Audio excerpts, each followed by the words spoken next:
One thing I wanted to show you is there's a lot of talk about going with MERV 13 filters. Different filter companies have different ways of rating. So this is the 3M Filtrete 1900. So one thing that's cool is on the cover of it, you can see all of the different things that are filtered out. But if you look over here on the filter itself, they also talk about different technical specs. So this one is MERV 13. I've literally spent time at the hardware store trying to figure out the conversion.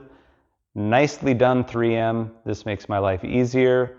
And it's my understanding these have low static pressure drop. So nice. Filtrete 1900, 3M.